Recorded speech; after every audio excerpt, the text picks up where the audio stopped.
ओम नमो भगवते वासुदेवाय नमः। आज का दिन आप सभी के लिए मंगलमय हो। तो आज की इस वीडियो में हम रसपान करेंगे परिवर्तिनी एकादशी व्रत कथा का और साथ ही में भगवान गणेश की कहानी। तो हो सके तो वीडियो को अंत तक देखिएगा और कथा का आनंद लीजिएगा। और हाँ, अगर कथा सुनने में अच्छी लगे तो वीडियो को लाइक एंड शेयर कीजिएगा और कमेंट में भगवान विष्णु का जयकारा तो जरूर ही लिखिएगा। तो भाद्रपद शुक्ल पक्ष की इस एकादशी व्रत कथा के अनुसार कहते हैं, जब श्री कृष्ण भगवान पांडु पुत्रों को एकादशी की विधि, महात्म्य एवं कथा के बारे में बता रहे थे, तब युधिष्ठिर बोले कि हे श्री कृष्ण, हमें भाद्रपद शुक्ल पक्ष की एकादशी के बारे में भी बताइए कि इसका क्या नाम है, कौन देवता है, इसकी विधि क्या है और इसका पुण्य क्या है, वह सब हमसे कहिए। तब श्री कृष्ण भगवान बोले कि हे राजन, स्वर्ग मोक्ष को देने वाली, सब पापों को हरने वाली परम पवित्र वामन एकादशी की कथा मैं तुमसे कहूँगा। हे राजा, इसको जयंती एकादशी भी कहा जाता है। इसके सुनने मात्र से ही सब पाप नष्ट हो जाते हैं। अश्वमेध यज्ञ का फल भी इसके व्रत से बड़ा नहीं है। इस जयंती का व्रत पापियों के पापों को दूर करने वाला है। जिन वैष्णवों ने भाद्रपद के महीने में वामन देव जी का पूजन कर लिया, उन्होंने मानो त्रिलोकी का ही पूजन कर लिया। जिसने कमल सरीखे नेत्र वाले वामन जी का कमलों से पूजन किया है, वह निश्चय भगवान के पास पहुंच जाता है। भाद्रपद शुक्ल पक्ष में जयंती एकादशी के दिन जिसने भगवान का पूजन किया है, उसने सब जगत और तीनों सनातन देवताओं का पूजन कर लिया। इस एकादशी को शयन करते हुए भगवान विष्णु ने करवट ली है। इसी कारण इसको परिवर्तिनी एकादशी भी कहते हैं। मैंने अपने उस वामन रूप में राजा बलि को भी बांधा था और बहुत सी लीलाएं की थी। तो इस एकादशी का व्रत और पूजन तो हर व्यक्ति को अवश्य ही करना चाहिए। तब भगवान के वचनों को सुनकर युधिष्ठिर जी बोले कि हे भगवान, मुझे बहुत संदेह हो रहा है कि आप किस प्रकार सोते और करवट लेते हैं तथा किस तरह आपने राजा बलि को बांधा और वामन रूप रखकर आपने क्या क्या लीलाएं की, चतुर्मास के व्रत की विधि क्या है तथा आपके शयन करने पर मनुष्य क्या क्या करते हैं, उनका क्या कर्तव्य है, यह सब आप मुझसे विस्तार से कहिए। तब श्री कृष्ण भगवान बोले कि हे राजन, अब आप पहले इन पापों को दूर करने वाली कथा को सुनिए। त्रेता युग में बलि नामक एक दैत्य था। वह मेरा परम भक्त था। विविध प्रकार के वेद सूक्तों से वो मेरा पूजन किया करता था और नित्य ही ब्राह्मणों का पूजन तथा यज्ञ का आयोजन करता था। लेकिन इंद्र से द्वेष के कारण उसने इंद्रलोक तथा सभी देवताओं को जीत लिया। इस बात को देखकर सब देवताओं ने एक चित्त होकर विचार किया कि भगवान के पास चलकर यह सब वृत्तांत कहना चाहिए। और फिर देवता और ऋषियों को लेकर इंद्र प्रभु के पास गए। सुंदर वचनों से उन्होंने मेरी स्तुति की और देवताओं के साथ बृहस्पति जी ने भी मेरा अनेक बार पूजन किया। और फिर मैंने वामन रूप धारण करके अपना 5वां अवतार लिया। संपूर्ण ब्रह्मांड जिसमें स्थिर है, ऐसे उग्र रूपधारी वामन ने सत्य में तत्पर राजा बलि को जीत लिया। इतनी वार्ता सुनकर युधिष्ठिर जी बोले कि आपने वामन रूप से असुर बलि राजा को कैसे जीत लिया, यह कथा भी मुझे विस्तार पूर्वक कहिए। मैं आपका भक्त हूँ। तब श्री कृष्ण भगवान बोले कि मैंने ब्रह्मचारी बालक का रूप धारण किया, यानी कि वामन रूप धारण किया, और उसके बाद बलि राजा से प्रार्थना की कि मुझे 3 पग भूमि दान करे। मैंने राजा बलि से कहा कि यह 3 पग भूमि मुझे तीनों लोकों के समान होगी, इसीलिए हे राजन, यह दान आपको मुझे देना ही चाहिए। इसमें आपको कोई विचार नहीं करना चाहिए। मेरे ऐसा कहने पर राजा ने 3 पग भूमि दान कर दी और उनके संकल्प लेते ही मैंने अपने त्रिविक्रम रूप को बढ़ा लिया। भूलोक में पैर फैला दिए, भूवरलोक में जांग हो गई, स्वर्ग लोक में कमर, महरलोक में पेट, जनलोक में हृदय और तपोलोक में कंठ पहुंचा दिया। सत्यलोक में मुख और उससे ऊपर सिर को स्थापित कर दिया। सूर्य चंद्र चंद्रमा से लेकर ग्रह, तारागण, योग ये सब आ गए। इंद्र से लेकर देवता, शेष जी से लेकर नाग ये वेद के मंत्रों से अनेक प्रकार से मेरी स्तुति करने लगे। तब बलि राजा का हाथ पकड़कर मैंने उनसे कहा कि एक पैर से तो मैंने पृथ्वी नाप ली और दूसरे से स्वर्ग नाप लिया। हे अनग, अब मेरे तीसरे पैर के लिए भी स्थान बतलाइए। इस तरह मेरे कहने पर राजा ने अपना मस्तक दे दिया और फिर मैंने अपना पैर उनके मस्तक पर रख दिया, जिससे मेरा वह भक्त पाताल लोक में चला गया।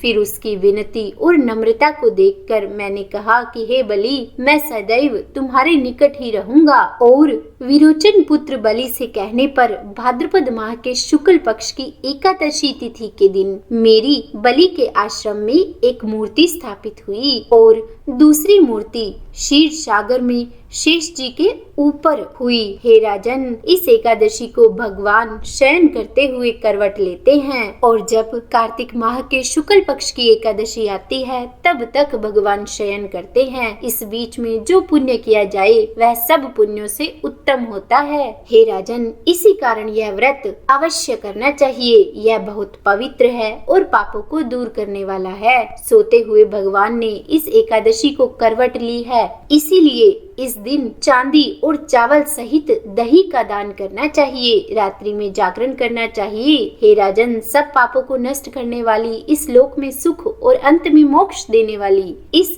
सुंदर एकादशी के व्रत को जो भी भक्त करता है वह देवलोक में जाकर चंद्रमा की तरह प्रकाश करता है। और जो मनुष्य पापों को हरने वाली इस व्रत कथा को सुनता है उसको 1000 अश्वमेघ यज्ञ का फल मिलता है। तो बोलिए विष्णु भगवान की जय। हे विष्णु भगवान, अगर इस कथा को कहने, सुनने या हुकारा भरने में हमसे कोई गलती हो गई हो तो हमें क्षमा कीजिएगा। और अब जान लेते हैं इस एकादशी को किए जाने वाले सागार के बारे में, क्योंकि एकादशी के दिन सागार का विशेष विधान है। जिस दिन जो सागार लेना है केवल उसी से व्रत रखना चाहिए, परंतु यदि कठिन हो तो पहले ग्रास में उस विशेष सागार को लेकर उसके बाद में फलाहार या शाकाहार लेना चाहिए। तो इस भाद्रपद माह के शुक्ल पक्ष की एकादशी को यानी कि परिवर्तिनी एकादशी या फिर वामन एकादशी को ककड़ी का सागार लेना चाहिए। और अब सुनते हैं भगवान गणेश की कहानी। पौराणिक कथा के अनुसार एक समय की बात है, एक गांव में एक बुढ़िया माई अपने बेटे बहू के साथ रहती थी। उसका बेटा तो दूसरे गांव में कमाने के लिए गया हुआ था और इधर पीछे से बुढ़िया माई अपने बहू से घर का सारा काम करवाती थी। बहू को खाने के लिए भी नहीं देती थी, सारा बना हुआ खाना अकेले ही खाती थी। तो बहू क्या करती थी कि खाना चुरा कर खा लेती थी। और जब सास बहू से पूछती कि खाना कम कैसे है, नीचे कैसे गिरा हुआ है, तो बहू कह देती थी कि चूहों ने खा लिया होगा। और इस तरह वह रोज चूहों का झूठा नाम लगा देती थी। फिर एक दिन एक डाकिया चिट्ठी लेकर आया। उस चिट्ठी में लिखा हुआ था कि उस बुढ़िया माई का बेटा वापस आ रहा है। यह सुनकर बुढ़िया माई बहुत खुश हो गई। उधर उसकी पत्नी भी बहुत खुश हुई और उसकी पत्नी ने सोचा कि अपने पति के आने से पहले वह घर का सारा काम कर लेगी। और यही सोचते सोचते रात को वह जल्दी सो गई। और दूसरी तरफ भगवान श्री गणेश ने सोचा कि यह रोज स्वयं खाना चुरा कर खाती है और सारा इल्जाम मेरे मासूम चूहों पर लगा देती है, तो इसे मुझे सबक सिखाना चाहिए। बहू की क्या आदत थी कि वह रात्रि में सोने से पहले अपनी साड़ी को उतार कर खूंटी में टांग देती थी, तो उस दिन भी उसने वैसा ही किया। तो श्री गणेश भगवान ने बहू को सबक सिखाने के लिए अपने चूहों को आदेश दिया कि जाओ और इसकी साड़ी को अपने बिल में छुपा लो। और चूहों ने वैसा ही किया। साड़ी को खींचकर चूहों ने बिल में छुपा दिया। और जब बहू सुबह जल्दी उठी और साड़ी ढूंढने लगी तो उसे साड़ी खूंटी पर नहीं मिली। उसने इधर उधर देखा परंतु साड़ी उसे नहीं मिली और वह बैठकर रोने लगी, क्योंकि कमरे से बाहर तो वह आ नहीं सकती थी। उधर उसका पति भी आ गया। तब सास ने बहू को आवाज लगाई कि बहू देख, तेरा पति आ गया है, मेरा बेटा आ गया है, चल उठ जा। तब बहू ने कुछ नहीं बोला और अंदर बैठी बैठी रोती रही। फिर सास ने फिर से आवाज लगाई तो बहू बोली कि माँ जी मेरी साड़ी नहीं मिल रही, मैं बाहर कैसे आऊँ। तो सास ने कहा कि तुम्हारी साड़ी कमरे के अंदर से कौन लेकर जाएगा, अंदर ही ढूंढो ध्यान से। पर बहू ने बोला कि नहीं माँ जी नहीं मिल रही है, मैंने बड़े ध्यान से पूरे कमरे में देख लिया है। तब उसका पति बोला कि बंद कमरे से साड़ी कहाँ जाएगी। और फिर बुढ़िया माई और उसका पति कमरे के अंदर आए और उन्होंने भी वहाँ चारों तरफ देखा पर उन्हें साड़ी नहीं मिली। अब क्योंकि बुढ़िया माई गणेश भगवान की बहुत बड़ी भक्त थी तो उन्होंने गणेश भगवान से प्रार्थना की कि हे गणेश भगवान मेरे बहू की साड़ी मिल जाए। तब इधर उधर उसके पति ने देखा तो उसे चूहों का बिल दिखा और उसमें साड़ी का पल्लू भी दिखा। तो बुढ़िया माई बोली कि बहू सच कह रही थी, वह रही साड़ी चूहे के बिल में। और फिर बुढ़िया माई ने खींचकर साड़ी को चूहे के बिल से बाहर निकाला। तब बहू ने सास के पैर पकड़ लिए और कहा कि माँ जी मुझे माफ कर दीजिए, मेरी करनी मेरे हाथ, मैं रोज आपका खाना चुरा कर खाती थी और नाम चूहों का लगा देती थी, इसीलिए गणेश भगवान ने मुझे सजा दी है। तब बुढ़िया माई बोली कि मुझसे माफी नहीं, भगवान श्री गणेश से माफी मांगो। तब बहू ने भगवान श्री गणेश से हाथ जोड़कर माफी मांगी। उसके बाद वह भी गणेश जी की भक्त हो गई। वह हर सुबह अपनी सास के साथ पूर्ण श्रद्धा भाव से उस दिन के बाद भगवान श्री गणेश की पूजा करने लगी और श्री गणेश भगवान यह देखकर बहुत प्रसन्न हुए और उनकी कृपा से उनके घर में सुख समृद्धि आ गई। वे सब खुशी खुशी से जीवन व्यतीत करने लगे। तो बोलो गणेश भगवान की जय। हे गणेश भगवान, जैसे उस बहू को सबक सिखाया वैसे किसी को मत सिखाना और बाद में उसकी लाज रखी वैसे अपने सभी भक्तों की लाज रखना। सभी को सुख समृद्धि देना, सभी के जीवन के कष्टों को समाप्त करना। तो उम्मीद है कहानी सुनने में आपको अच्छी लगी होगी। अगर वीडियो पसंद आई हो तो लाइक एंड शेयर करें और अगर आप मेरे चैनल पर नए हैं तो सब्सक्राइब भी कर दीजिएगा। तो बोलिए गणपति बप्पा मोरया।